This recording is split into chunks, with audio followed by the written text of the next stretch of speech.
philosophy of solitude, the power of silence, voiceover script, calm, reflective tone.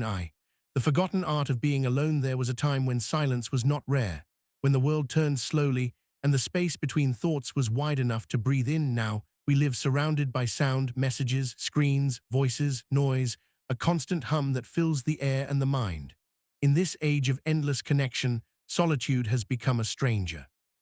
Yet somewhere within each of us, there is a quiet room waiting to be entered, a place where thought can settle and the heart can begin to speak. To be alone is not to be abandoned. It is to meet the self without distraction, to hear what is usually drowned by the chatter of the world.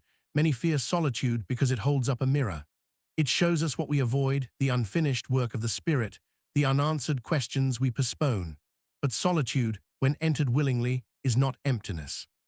It is presence, a vast, clear presence that holds us gently until we remember who we are. To be alone well is to stand inside one's own life without flinching. It is to realize that peace does not come from company, but from coherence, from being at one with the self. Silence is the soil where self-knowledge grows. Every great decision, every act of creation, every true relationship is born first in quiet. We return to solitude not to escape the world, but to see it more clearly. The silence between our words gives the words their meaning, and the stillness within our days gives life its rhythm. To master solitude is to master perception. It is the art of seeing without noise, of listening beneath the surface, of knowing before speaking.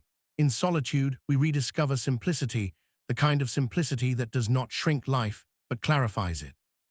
It is the pause that teaches us what truly matters. The ancient seeds, stoic and monastic roots. Long before solitude became rare, the ancient philosophers treated it as a daily discipline. The Stoics withdrew not to hide from the world, but to prepare for it. They stepped back to see clearly what they could control and what they could not. For them, silence was not escape. It was strategy, a return to the inner citadel, the fortress of reason and calm. Seneca advised moments of retreat each day, times to examine the mind, to measure one's own thoughts against the chaos outside.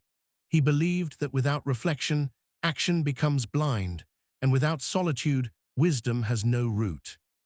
Marcus Aurelius, surrounded by soldiers and politics, wrote his reflections in the quiet hours of dawn. He reminded himself that peace is not found in the countryside, but in the mind disciplined enough to create it anywhere. Their solitude was purposeful. It was the furnace where courage was tempered.